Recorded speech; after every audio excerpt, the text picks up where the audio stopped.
Ha perso la vita in Egitto al mare durante un'escursione in auto con la moglie. Davide Baggio, 56 anni, originario di Cusinati di Tezze, ma residente a Cittadella, è stato vittima di un incidente stradale, mentre la donna, Chiara Tombolato, 55 anni, a bordo con lui, è rimasta ferita ed è ricoverata all'El Guna Hospital di Hurghada. Fortunatamente la donna sarebbe fuori pericolo. Le dinamiche dell'incidente sono tuttora al vaglio degli inquirenti, ma la notizia della morte di Davide Baggio ha scosso profondamente il mondo dello sport dell'Alta Padovana e del Vicentino.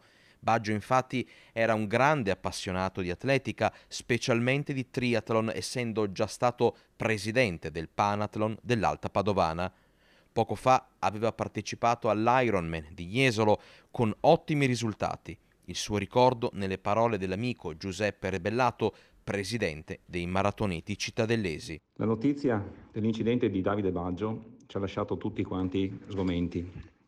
Davide, oltre che essere un nostro caro amico, era una colonna portante per la nostra associazione. Su di lui gravitava tutta quanta l'organizzazione per la Maratonina di Cittadella, che è la nostra principale manifestazione che abbiamo fatto crescere con tanto lavoro.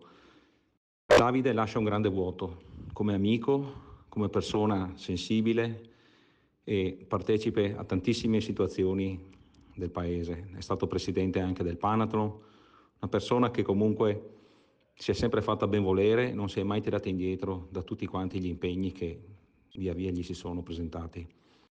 Non sarà facile, cercheremo di andare avanti nel miglior modo possibile nel suo ricordo, nel ricordo anche di Enrico, che anche lui qualche anno prima tragicamente è mancato, Enrico Pusato, e niente, lascia un grande dolore. Dal 2011 Baggio lavorava a Carmignano di Brenta, da poco era diventato nonno, lascia la moglie e i due figli Francesca e Marco.